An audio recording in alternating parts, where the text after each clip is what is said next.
royaume. Monsieur Alassane Dramane Ouattara. Monsieur Alassane Dramane Ouattara. Nous, Ivoiriens, nous sommes fatigués. Nous, Ivoiriens, nous sommes fatigués. Nous sommes fatigués de vos tracasseries. Nous sommes fatigués de vos humains. Nous sommes fatigués de la manière dont vous gérez la Côte d'Ivoire. Il est bon de rappeler que la Côte d'Ivoire, c'est 322 462 km². La Côte d'Ivoire, c'est ce pays-là même, c'est ce petit pays-là qui regorge beaucoup de nationalités étrangères. Et malgré tout ça, les Ivoiriens ont vécu. Et on a vécu en parfaite harmonie. Jusqu'au jour, je dis bien jusqu'au jour, où un certain monsieur Alassane Dramane Ouattara a décidé, parce que la Côte d'Ivoire l'a fait appel, le président Houphouët-Boigny l'a fait appel, pour un temps soit peu redresser l'économie ivoirienne, pour un temps soit peu venir aider les Ivoiriens. Mais ça se fait partout. Ça se fait partout. Monsieur Alassane Ouattara est venu en Côte d'Ivoire, est arrivé en Côte d'Ivoire. Il a abusé de la confiance d'abord du feu Félix Houphouët-Boigny et ensuite des Ivoiriens. Il est venu en grande pompe. Oui, voilà, c'est l'incroyable économiste, l'incroyable personne qui a redressé l'économie du Japon, l'incroyable personne qui a redressé l'économie du Sénégal, l'incroyable personne qui a redressé économie, et j'en passe. Et j'en passe. Mais, mon cher ami, tonton, tu es venu pour travailler. On t'a appelé pour travailler. On t'a pas appelé pour te mêler à la politique de la Côte d'Ivoire. On t'a pas appelé pour te mêler à la politique de la Côte d'Ivoire. On t'a juste appelé parce que le pays a été en crise et que, comme tu dis que toi, tu es un redresseur d'économie, viens redresser l'économie de la Côte d'Ivoire. Excusez-moi un temps. De la manière dont vous gérez la Côte d'Ivoire, viens redresser l'économie de la Côte d'Ivoire.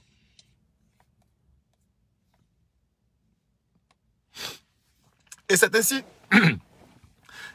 que tu es arrivé, tu as trouvé les fils qui sont là. Les fils de la Côte d'Ivoire sont là. On se parle, on fait tout, on fait nos petites guéguerres ensemble, tout et tout et tout. Mais il n'y a jamais eu de guerre. Il n'y a jamais eu de véritable conflit. Quand je parle de conflit, c'est-à-dire que de guerre armée, de révolution et autres. Non.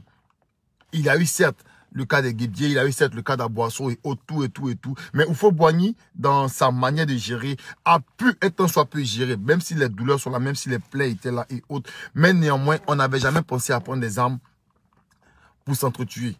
Jusqu'au jour où le vieux décéda, et Alassane Ouattara, comme à son habitude, d'usurper, de mentir, d'usurper et de mentir, il a voulu usurper une place qui n'est pas la sienne.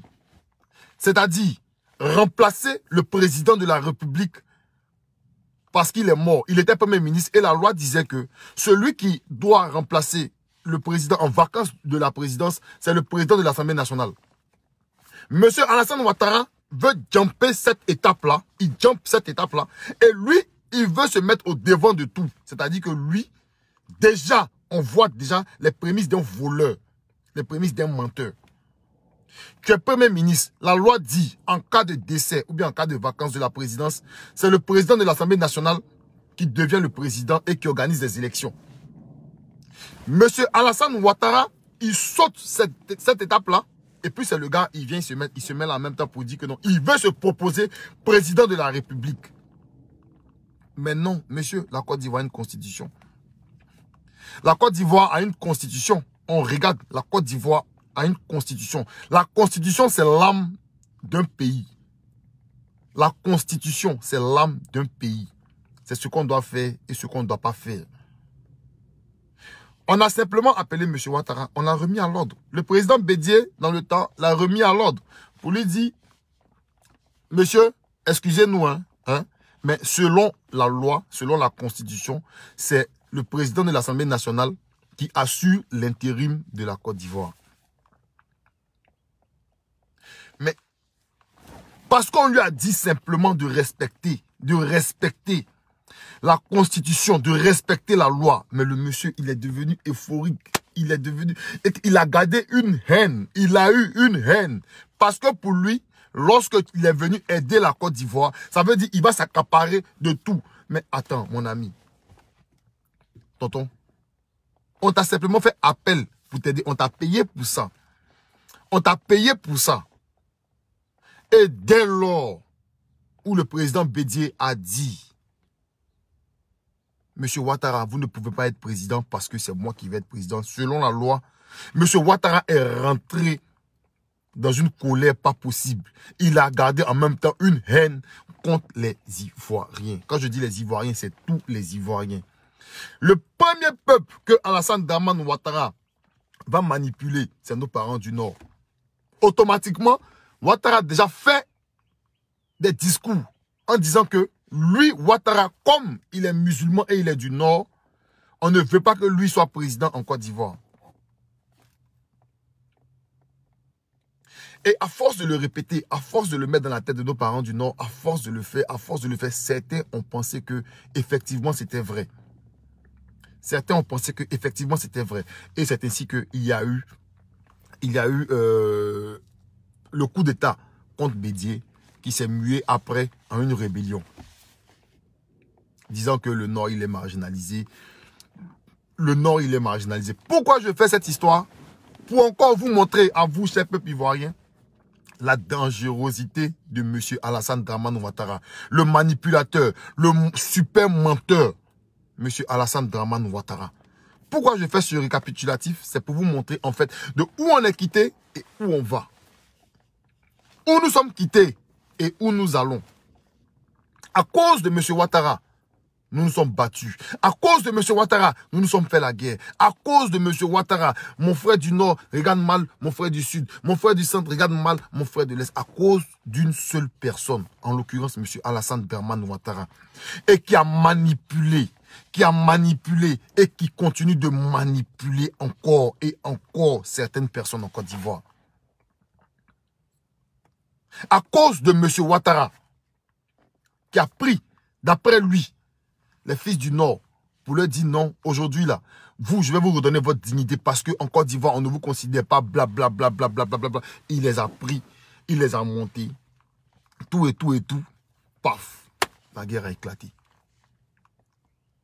On a fait la guerre et il y a eu un moment où on est revenu à la normale. On dit non, nous sommes en Côte d'Ivoire, nous devons nous pardonner, nous devons faire la paix, nous devons nous pardonner.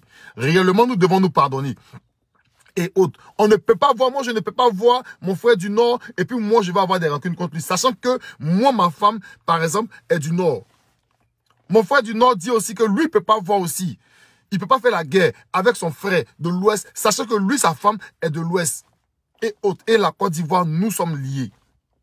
Et c'est dans cette optique-là qu'il y a eu à boaquer la flamme de la paix. Mais la flamme de la paix, là, ça coûtait quoi la Côte d'Ivoire? Ça a failli coûter la vie à Guillaume Soro. Ça a failli coûter la vie à Guillaume Soro.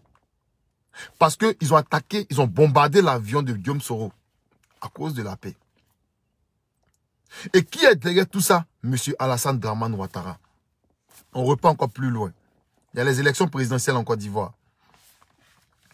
Les élections présidentielles en Côte d'Ivoire. Excusez-moi une minute.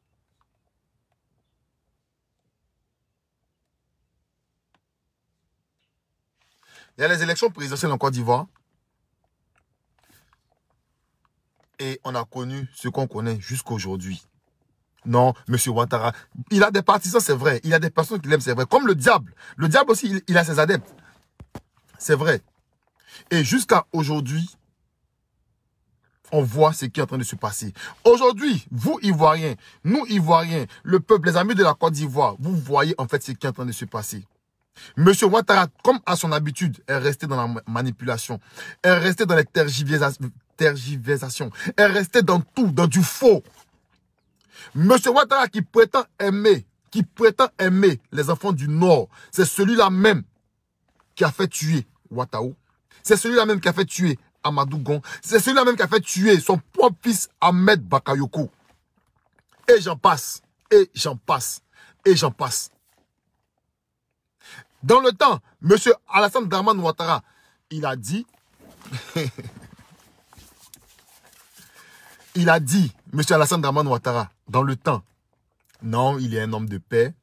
Non, il est un homme de paix. Oui, lui, il est pour la paix. Voilà, voilà, voilà. Son frère, c'est Laurent Gbagbo, tout et tout et tout. Paf. Aujourd'hui, M. Laurent Gbagbo a été acquitté des charges de la CPI. M. Laurent Gbagbo est à 2 doigts de revenir en Côte d'Ivoire. M. Laurent Gbagbo, le président Laurent Gbagbo est à 2 doigts. Le président Laurent Gbagbo était en train de négocier son arrivée parce qu'un président, quand il doit rentrer en Côte d'Ivoire, quand même, il doit s'assurer qu'il a la protection, qu'il a la maison, qu'il a tout, en fait, parce qu'il bénéficie des privilèges d'anciens chefs d'État.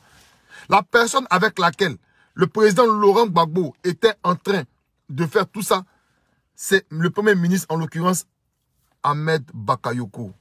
Mais où Ahmed Bakayoko il se trouve aujourd'hui? 6 pieds sous terre. Où il se trouve aujourd'hui? 6 pieds sous terre. Parce que Alassane Dramane Ouattara, il n'aime pas la paix. Ce monsieur, il n'aime pas la paix. Bonjour à vous, soyez salués.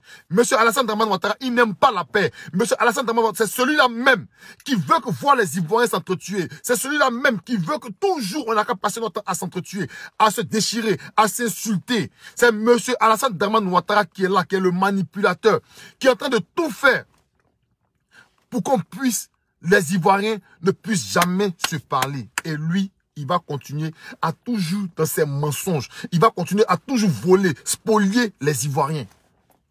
C'est M. Alassane Dramane Ouattara, le père de la rébellion. C'est M. Alassane Dramane Ouattara. Certes, Guillaume Soro, il a sa part. Il a sa part. Oui, il a sa part parce qu'il n'est pas étranger à ça. Mais pour le moment, moi, je ne m'attaque pas à Guillaume Soro. Non, Guillaume Soro, lui, s'il doit être jugé, c'est après tout ça là que la justice va le juger en Côte d'Ivoire. Et tout et tout et tout. Mais pour le moment, nous devons faire l'union. Pour le moment, nous devons faire l'union parce que Alassane Dramane Ouattara, voilà un monsieur qui a pris son temps, qui a mis son intelligence au profit du diable, qui a pris tout son temps, qui a réfléchi, qui a créé des manières, des stratégies, comment déstabiliser le mental et le moral des Ivoiriens, comment déstabiliser la Côte d'Ivoire, comment spolier, voler, piller les richesses de ce pays-là. Monsieur Alassane Dramane Ouattara, tout ce qui est en train de se passer là, il a prévu ça depuis longtemps. Tout ce qui est en train de se passer, il a prévu ça depuis longtemps. Monsieur Alassane Dramane Ouattara veut s'éterniser au trône. Monsieur Alassane Dramane Ouattara veut imposer son petit frère comme président de la République en 2025. C'est-à-dire que si lui il reste jusqu'en 2025, il va dire non, lui ne se présente plus. Il veut imposer son petit frère. Et pour cela, qu'est-ce qu'il fait? Il maintient en fait ses opposants potentiels, c'est-à-dire que ces personnes-là même qui peuvent le faire tomber en un claquement de doigts. Il les maintient en exil. Il les maintient loin de la Côte d'Ivoire. Voilà un monsieur, toi qui viens, toi que la Côte d'Ivoire a appelé pour pouvoir aider les Ivoiriens. Toi qui arrives et toi qui mets ses enfants en exil. Chers parents du Nord, aujourd'hui là, moi je m'adresse à vous. Il est temps que vous ouvrez vos yeux. Pardonnez. Même si vous ne le faites pas pour vous-même, pensez à vos enfants. Pensez à vos enfants. Ce monsieur-là, il est venu vous blaguer. Ce monsieur-là, il est venu vous mentir. Ce monsieur-là, il est venu vous faire croire que vous avez été marginalisé. Ce monsieur-là est venu vous faire croire que vous, les nordistes, vous n'êtes rien en Côte d'Ivoire. Mais en temps, c'est du mensonge. En temps, nous sommes tous des frères. En temps, du nord au sud, de l'est à l'ouest, nous sommes tous unis. Ce monsieur-là veut que toujours nous nous entretuions. Ce monsieur-là veut diviser le tissu social. C'est pour cela que j'ai joué la chanson de Gadi Seli et de Aïcha Koni. Vous voyez Bété et Djoula ensemble, en train de chanter. Pour dire que cette cohésion-là a toujours existé. Mais à cause de la folie d'une personne nommée Alassane Dramane Ouattara. Alassane Dramane Ouattara, ce monsieur-là qui veut voir les Ivoiriens s'entretuer. Aujourd'hui, là, on arrive à se diviser. Mais posons-nous la question. Qu'est-ce qui n'a pas marché? Qu'est-ce qui n'a pas marché? Qu'est-ce qui ne marche pas? Voilà votre fils Guillaume Soro qui est en exil. Avec tous ces éléments. Qui est en exil. Et vous là, vous restez muet. Ça ne vous dit rien. Voilà quelqu'un qui s'est battu pour vous. En l'occurrence, Guillaume Soro, sans faire sa publicité. Qui s'est battu pour vous. Qui a mis sa vie au devant de tout. Parce qu'il disait que vous êtes marginalisé. Et parce que Alassane Ouattara l'a pompé. Aujourd'hui, il est où? En exil. Voilà que M. Alassane Draman Ouattara, tellement il veut imposer son petit frère, il veut se débarrasser de certaines personnes en Côte d'Ivoire. C'est-à-dire que les personnes qui l'ont aidé à venir au pouvoir, M. Alassane Draman Ouattara, il veut se débarrasser d'eux. Mais c'est comme ça. C'est comme ça. Parce que ce monsieur-là, vous ne le connaissez pas. Ce monsieur-là, il n'a jamais respecté sa parole. C'est pour cela que j'ai commencé le début. J'ai fait le résumé de sa venue en Côte d'Ivoire. Il n'a jamais rien respecté. Voilà quelqu'un qui dit hier, il n'est pas candidat. Aujourd'hui, il est candidat. Voilà quelqu'un qui dit que hier, je ne vais pas faire ça. Aujourd'hui, il le fait. Monsieur Alassane Draman Ouattara. Voilà quelqu'un qui disait que hier, il n'y avait pas de génocide en Côte d'Ivoire. En l'occurrence, à l'ouest. Il n'y avait pas de génocide à l'ouest. À l'ouest, il n'avait pas. Parce que lorsque ces ministres parlent, sachez que c'est Ouattara qui parle. Je vous fais écouter ça.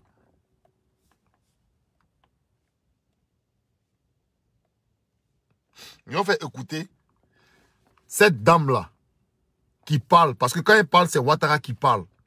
Lorsque un ministre de Ouattara parle, c'est Ouattara lui-même qui parle. Écoutez. Arrêtez d'utiliser le peuple comme fait de commerce.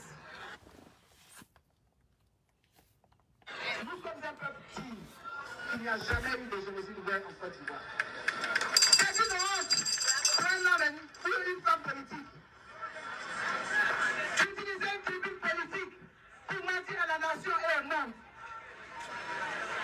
Si un peuple muet avait été victime de génocide, je ne serais pas sorti. Moi qui vous parle. Vous voyez. Vous voyez. Vous voyez, en fait, ces gens de personnes-là. Et c'est ces personnes-là qui travaillent avec Alassane Draman Ouattara. Et c'est ces personnes-là que Ouattara, il aime. Ouattara, en fait, il a recruté les super menteurs de la Côte d'Ivoire. Pour travailler avec Ouattara, il faut être un grand menteur. Pour travailler avec Ouattara, il faut être un super menteur. C'est ces personnes-là que Ouattara a utilisées en Côte d'Ivoire. C'est-à-dire, j'enlève votre intelligence, j'enlève votre manière de réfléchir et puis aller vers les populations. Et cette dame-là, elle est de l'Ouest, hein, c'est une femme ouais, et qui ouvre sa gueule pour dire qu'il n'y a jamais eu de génocide en Côte d'Ivoire. Et pourtant, aujourd'hui, ils sont en train de juger un certain Amandé Ouremi pour génocide à l'Ouest. Mais ce procès-là vise à quoi? Ce procès-là, ça vise à quoi? Parce que quand Ouattara fait quelque chose, je vous dis toujours, regardez, en fait, pensez deux fois. Si Ouattara fait quelque chose, pensez de pourquoi il le fait. Ils ont dit hier qu'il n'y avait pas eu de génocide, ouais. Et eux-mêmes, ils ont dit ça. Eux-mêmes, Alassane Draman Ouattara a dit ça au travers de sa ministre. Ils ont dit ça, qu'il n'y avait pas de génocide, ouais. Comme par enchantement, on arrête quelqu'un et on le juge, en fait, pour un génocide, ouais. C'est par rapport à quoi?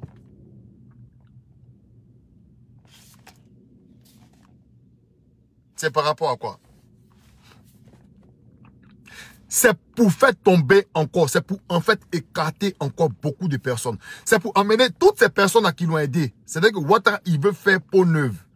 Il est comme le serpent. Il a mu. Et quand il est en train de muer, sa vieille peau là, il se débarrasse de ça. Et puis, il brille encore, il va, il glisse. Les personnes qui l'ont aidé, en l'occurrence ces chefs de guerre, il veut se débarrasser d'eux. C'est-à-dire les emmener maintenant à la CPI. Leur faire porter le chapeau. Pour leur dire, ok, d'accord. Comme l'autre, comme son petit frère doit être président, son petit frère veut travailler avec de nouvelles personnes. Parce que ce n'est pas les chefs de guerre qui ont fait venir son petit frère au pouvoir, qui vont faire venir son petit frère au pouvoir. Son petit frère veut travailler avec de nouvelles personnes. Et son grand frère est en train de l'aider à cela. C'est pour cela son petit frère a fait tuer l'élément potentiel, Amadou Gon, et ainsi que Ahmed Bakayoko. Avec le tenace chef de guerre Ouattao.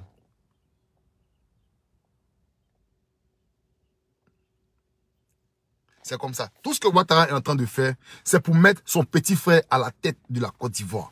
Parce que Ouattara, Ouattara, même quand vous le regardez, vous voyez quelqu'un qui n'a plus de vie. Quelqu'un qui va partir même dans pas longtemps.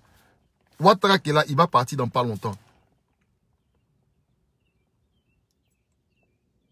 Tout ce qu'il est en train de faire, c'est pour bloquer des personnes susceptibles de venir le remplacer en Côte d'Ivoire. Imaginez-vous un seul instant que le président Gbagbo Laurent arrive en Côte d'Ivoire en ce moment. Imaginez-vous ça. La force et le courage que les partisans, que ces partisans vont avoir. Les réseaux sociaux seront inondés. Les journaux, la population sera dehors. On n'aura plus peur si Laurent Gbagbo rentre en Côte d'Ivoire. Imaginez-vous que si Guillaume Soro rentre en Côte d'Ivoire en ce moment. La même chose. Parce que lui aussi là, il a des partisans. Lui aussi là, il est très fort sur les réseaux sociaux et autres. Ouattara et le RHDP resteront bouclés à jamais. Et c'est pour éviter. Et c'est pour éviter tout ça là. C'est pour éviter. Parce que Ouattara n'a jamais été démocrate. C'est pour éviter qu'il est en train de bloquer. Et quand il dit que la CPI va venir en Côte d'Ivoire, et surtout pour le génocide, ouais. Parce qu'ils vont dire qu'à l'ouest, il y a eu affrontement. Et dans les affrontements là, il y a eu des victimes. Et le camp Gbagbo aussi a affronté aussi le camp des FRC. Donc, tout ça là encore, même si le président Gbagbo a été acquitté et on ne peut plus faire de procès, il va vouloir encore le bloquer parce que s'il y a procès, ils vont citer Gbagbo comme témoin. Pour dire que oui, voilà, voilà. Et ça prend encore du temps. Mais il a menti. Parce que cette option-là, nous, on a déjà vu ça. Parce que ça là, nous avons déjà vu ça et nous savons comment nous avons parlé à ça. Qu'on le veuille ou non, que Ouattara le veuille ou non, le président Gbagbo arrive. Le président Gbagbo arrive. Il a été acquitté. Il n'y aura plus de procès contre sa personne. Le président Gbagbo, il arrive. Mais maintenant, il est le lieu que nous nous pardonnions mutuellement. Quand je dis pardonnions, ça veut dire évitons, on n'a qu'à arrêter un peu de s'attaquer entre nous. S'attaquer, c'est-à-dire que les gens de Soro, avec nous-mêmes et autres, on n'a qu'à arrêter de s'attaquer pour faire, en fait, une alliance forte. Pour qu'on puisse converger nos idées, nos forces, afin de faire tomber ce régime-là. Afin de faire tomber ce régime Ouattara. C'est vrai, quand on est seul là, on avance, mais on avance lentement. Mais quand on est ensemble là, nous sommes forts. Quand nous sommes ensemble là, nous sommes forts. Voilà, il y a un temps pour tout. Il y a eu un temps pour pleurer. Il y a eu un temps pour pleurer. Il y a eu un temps pour rire. Maintenant, nous devons aller au combat. Nous devons nous unir pour aller au combat. Pour faire tomber cette dynastie de Ouattara. Pour faire tomber cette dynastie de Ouattara. On ne demande pas de tuer. Non. On demande d'exposer toutes les tares que Ouattara fait. Tout ce qu'ils font de mauvais, exposons. On n'a qu'à être les premiers à le dire. On n'a qu'à être les premiers à les exposer. Un jour, il fera jour. Un jour, il fera jour. C'est pour cela que j'ai mis un titre. Le sort de la Côte d'Ivoire dépend des fils de la Côte d'Ivoire. Si vous restez muet, et si on reste muet, ça veut dire que nous acceptons d'être sous la dynastie des Ouattara. Si nous restons muets, mon frère, ma soeur, pour combattre là, tu n'as pas besoin d'enlever ton habit. Pour combattre là, tu peux juste envoyer. Tu peux juste envoyer ce qui se passe. Quand nous faisons des vidéos, la seule force que vous pouvez nous donner, c'est de partager les vidéos. C'est de partager, afin que des personnes puissent comprendre, afin que les gens puissent en fait connaître la vérité, afin que nos parents aussi puissent voir ce que nous disons. Parce que nous sommes les purs produits de la Côte d'Ivoire. Nous avons vécu tout ce qui se passe en Côte d'Ivoire. Nous avons vécu ça. C'est pour ça que nous sommes devant vous là pour vous raconter tout ce qui s'est passé. Nous avons vu M. Ouattara venir en Côte d'Ivoire. Nous avons vu comment M. Ouattara a travaillé. Nous avons vu comment M. Ouattara a oppressé ses opposants. Le même président Gbagbo qui l'a oppressé et autres. Mais le président Gbagbo, dans sa bonté, il s'est allié avec lui. Il s'est allié avec le RDR. Pour montrer que la Côte d'Ivoire, c'est comme ça. Nous faisons des jeux d'alliance. Et c'est ainsi que le PDC s'est allié avec le RHDP. Mais à la fin de la journée, là, quand le président Bédié a vu qui vraiment est Alassane Dramane Ouattara, il s'est retiré. Il s'est retiré. Et aujourd'hui, ma vidéo d'aujourd'hui, j'ai un message pour le président Bédié et le président Soro. Cher Soro Guillaume, cher aîné, le président Bédié, vous avez travaillé, vous avez duré avec Alassane Dramane Ouattara. Vous connaissez des choses qui peuvent le faire tomber. Vous connaissez beaucoup de choses. Arrêtez maintenant de supporter, de rester muet. Arrêtez de rester muet. La cellule de communication du PDCI est où? Nous savons que la cellule de communication du GPS est en train de faire fort. La cellule de communication du PDCI. Le président Bédié instruit ta cellule de communication afin qu'on puisse travailler ensemble. Afin qu'on puisse dénoncer M. Ouattara. Parce que, président Bédié, vous avez des secrets. Vous connaissez Ouattara. Vous connaissez Ouattara. Vous avez hébergé Ouattara. Vous avez travaillé avec lui. Vous avez pris Ouattara. Vous connaissez tous ses secrets. Aujourd'hui, là, il est temps qu'il tombe. Il est grand temps qu'il tombe. Soro Guillaume, tu connais tout de Ouattara. Tu attends quoi? Tu attends quoi? Où il est? Il a mis la CPI maintenant contre toi. Il a mis la CPI contre toi. Vous attendez quoi? Qu'il y ait encore une autre guerre en Côte d'Ivoire avant de parler? Mais aujourd'hui, là, il est temps de déconstruire ce monsieur-là. Il est temps que nous convergeons nos forces. Il est temps que vous parliez. Parce que, on se rappelle, toi, Soro, tu es allé voir le président Bédié à Daouko. Vous êtes parti jusqu'au champ. Vous vous êtes parlé. Mais il est temps maintenant de révéler aux Ivoiriens. Parce que ce que M. Ouattara fait là, M. Ouattara, il est en train de poser ses bases. Il est en train de poser même ses bases. Il est en train de couler son béton pour ne pas quitter au pouvoir. Ils ont dit qu'ils vont être là pendant 50 ans.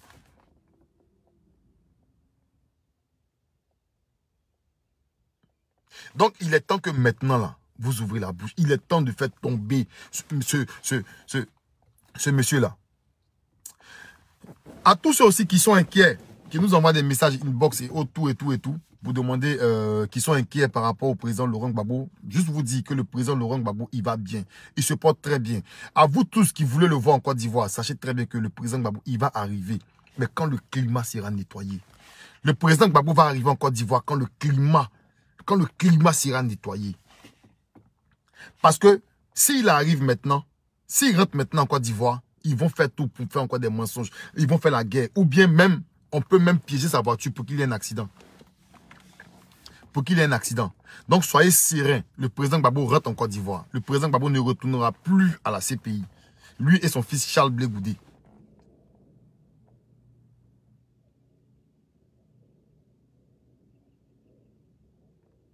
Il est temps maintenant d'ouvrir les yeux. Il est temps maintenant que chacun prenne son bâton de pèlerin. Il est temps maintenant que chacun puisse faire le combat. Le combat n'appartient pas à une seule personne. Le combat n'appartient pas à la Légion pour Côte d'Ivoire. Le combat n'appartient plus au FPI.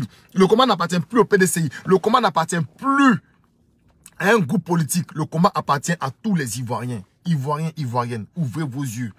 Ivoiriens, Ivoiriennes, venez vers la vérité. Ivoiriens, Ivoiriennes, voyez que Ouattara est en train d'installer tout. Ouattara veut installer son petit frère. Ouattara veut installer sa dynastie. Après son petit frère, ça sera qui? Ses enfants et autres. Non, nous ne voulons pas de ça pour la Côte d'Ivoire. Pour la Côte d'Ivoire, nous voulons un État démocratique. Pour la Côte d'Ivoire, nous voulons un État où on peut se promener librement. Pour la Côte d'Ivoire, nous voulons un État de droit. Un État de droit.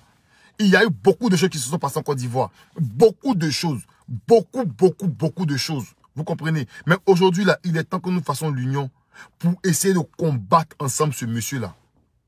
Ce monsieur-là, il est fort. Il est fort parce qu'il s'est apprêté. Il est fort parce qu'il s'est apprêté depuis longtemps. Il est temps que nous aussi, là, nous nous apprêtions. Nous fassions un programme. Nous nous unissons pour le faire tomber. On a voulu aller seul, mais on n'a pas pu. Nous, la bataille que nous avons gagnée, c'est la libération de Gbagbo Laurent. Mais il nous reste encore une autre bataille à gagner. La bataille de faire tomber le régime de Alassane Dramane Ouattara. Et c'est en ce sens-là que j'exhorte tout le monde. Partagez, faites un maximum de partage. Partagez, afin que celui qui doute aujourd'hui là ne doute plus. Nous sommes prêts pour la Côte d'Ivoire. Nous sommes prêts pour vous. Nous nous exposons. Nous mettons nos vies en danger à cause de vous. À cause de la Côte d'Ivoire, nous le faisons. À cause de la Côte d'Ivoire. Et chaque jour, nos vies sont en danger. Mais on n'a pas peur. Parce qu'aujourd'hui, si je perds la vie pour la Côte d'Ivoire, je serai fier. Au moins, ma vie a servi à quelque chose. Je sais que M. Ouattara, là, je ne le moyen pas. J'ai venu là, son ami, ils vont tirer sur moi. Ok, c'est fini. Mais au moins là, je les défie. Au moins j'ai parlé, j'ai ouvert ma bouche en tant que garçon. Et toi qui me regardes là, qu'est-ce que toi tu fais? Tu es assis là et tu acceptes. Il y a 1000 manières de faire tomber un régime sans un coup de feu. 1000 manières. 1000 manières de faire tomber un régime sans un coup de feu.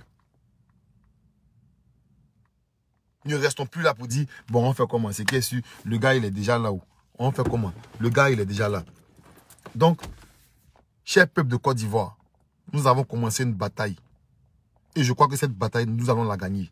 Cette bataille-là, nous allons la gagner. Ensemble, on est fort. Seul, on est lent. Ensemble, on est fort. Seul, on est lent. Le président Laurent Gbagbo arrive. Il est acquitté. Il arrive. Mais il faudrait qu'il rentre dans un climat de paix. Il faudrait qu'il rentre dans un climat où il n'y a plus rien. Tout est nettoyé. Il faudrait que Sorogum rentre. Il faudrait que Blé Goudé rentre. Il faudrait que tous ceux qui sont exilés puissent rentrer en Côte d'Ivoire. On va s'asseoir. On va se parler pour ne plus que ce qui est arrivé en 2002 puisse encore se reproduire. Pour ne plus que ce qui est arrivé en 2011 puisse se reproduire. Nous sommes tous des frères. Nous sommes tous des frères. Oui, Doucouré Stéphane, tu as bel et bien raison. Il s'est bien préparé. Et c'est pour cela que nous aussi, nous sommes en train de nous préparer. Nous n'allons plus jamais aller vite, vite.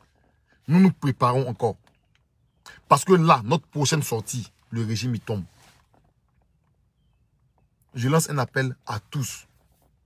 Je lance un appel à tous, un appel à mobilisation. Vous avez quelque chose, vous avez des vidéos, vous avez des trucs, emmenez-nous. Nous allons cacher votre identité et nous allons exposer tout ce que le régime fait. Ça aussi, c'est un combat. Il faudrait qu'on regarde nos frères de l'autre côté, les Pro-Soro et autres là, ce sont des frères.